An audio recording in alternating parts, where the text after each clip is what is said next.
If you throw a lot of out there, there's some point at which I'm just raising questions is not a valid thing. Mm-hmm. You're not raising questions. You're not asking questions. You're telling people something. Do you think DERAILS doing that?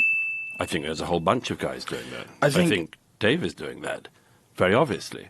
Dave's a comedian, but he's now mainly talking about Israel. No, I don't know if I'm mainly talking about Israel. That's all I see you on the internet doing. Yeah, but that's that might be what you've seen. It's but just I don't you think that's consuming clips. But that is also your shtick now, isn't it? Well, what do you mean by that's my shtick? Well, you're not a geopolitics guy in general, are you? This clip is going viral because it symbolizes pretty much everything wrong with the media ecosystem in America right now and with the media literacy of most people who consume it. This British guy in the video is right to point out that there is something off about comedians like saying like, I'm just asking questions. There's something weird about how cool it makes people feel to talk about people who are experts. But like, I get why they do it though. Listen to this guy. Have you been to the crossing points? No. When were you last there at all? I've never been.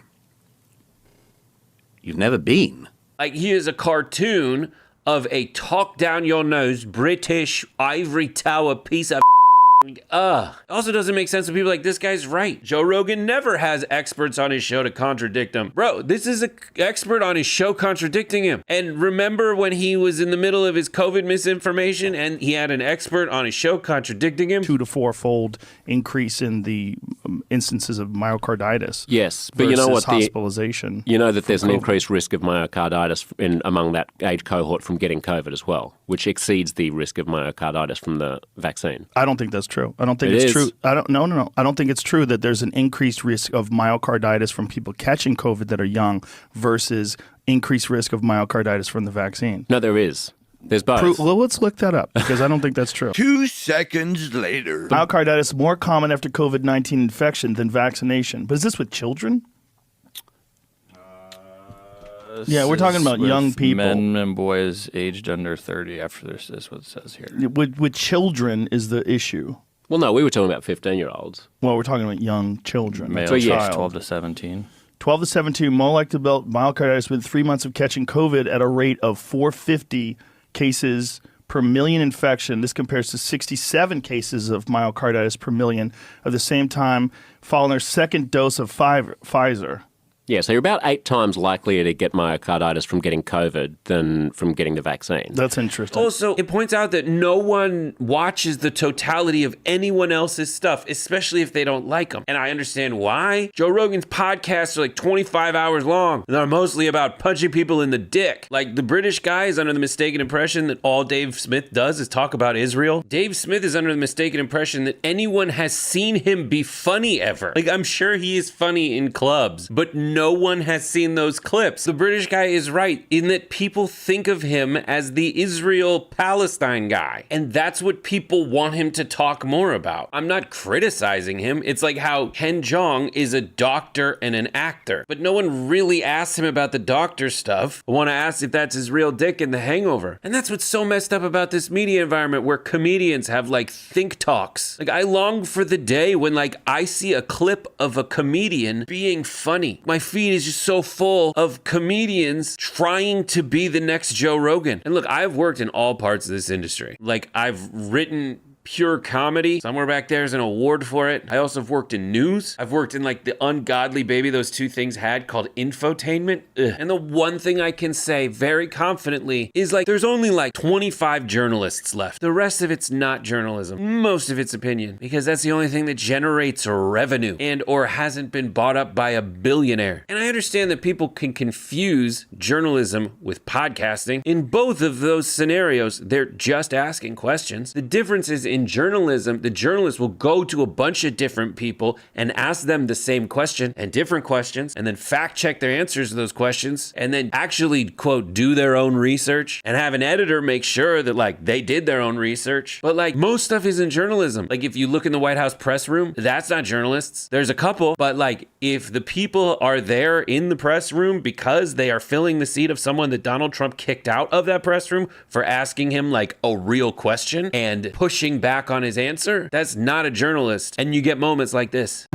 Everybody in the press wants to know this. How do you do it, Mr. President? I haven't set up at 2 a.m. in the morning since I was 25, and now we're 2:16 in the morning having a press conference. How do you do it? But the worst kind of media, it's media that it tries to appeal to people who just want to sound smart and sound better than other people. They want that little edge. They want that little nugget that they can repeat at a party if they ever go to one, but probably just so they can feel awesome in a comment on a video they saw on Instagram. That's it. And that cut is where so many podcasts and viral clips live right now. We came across this video that sums the whole dynamic up quite well. Hi, I'm hoping you can help me. I am feeling very insecure about my personal lack of education. And what I'm really looking for is a set of alternative factoids that run counter to mainstream education that I could use to feel superior to people who are actually educated on those subjects. Should these alternative facts reflect objective reality, or do you not care?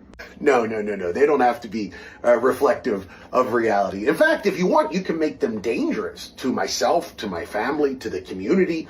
I'm not looking for accurate facts. I'm just trying to tamp down this inexhaustible supply of insecurity that I feel whenever someone knows more about a subject than I do. Well, all right then.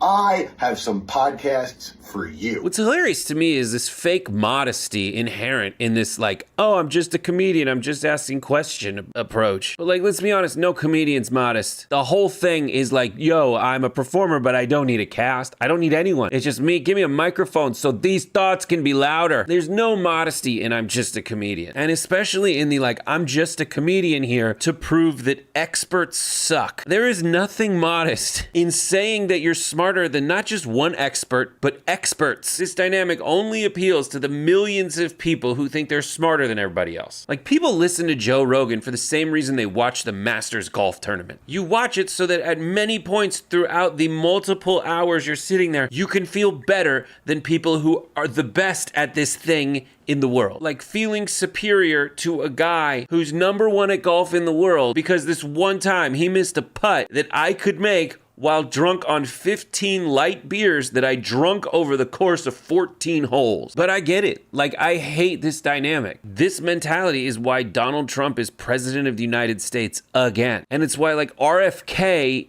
is in charge of, I think, whether I live or die. Like, Trump picked him because he goes on these podcasts and is like, I'm just asking questions. And it has real life consequences. Like, he is going to, quote, look into the causes for autism, and guess who he put in charge of it? It stood out to us that Secretary Kennedy has hired someone named David Geyer to conduct analysis of the links between autism and vaccines. He was charged by the state of Maryland in 2011 with practicing medicine without a license. That was weeks after his father's medical license was suspended for putting autistic children at risk by giving them a hormone blocking agent. So, what should the public know or expect from the work that he will do for the U.S. government? So all I can say is I would not concede. He's, to the best of my knowledge, he's not had any training after college in any of the sciences that we value here. What I think we can expect is the expected, that there will be an association determined between vaccines and autism because it's already been determined. This is not how science is conducted. And here's something that's really depressing. It's not as depressing as that, but it is quite depressing. It's like this clip is going viral. And this video that I just made and you just watched is not gonna go viral. Why? Because I don't have a distinct through line of who the good guy is and who the bad guy is in this video. Like, this video would do better if I was like, Joe Rogan is a piece of clown. And this British dude punked him on his own show. And that might well be the title of this video. But that's obviously not what it's about. And I would say it's because I have integrity, but then again, I did title it this title. Like, I'm a piece of too. But I know that I would get more views in this video if I contributed to the problem instead of actually trying to solve it. But then again, what the do I know? I'm just a comedian, which you probably couldn't tell. I appreciate when people make it to the end of the videos, because by the end it does end up kind of like this every time. But it is what it is.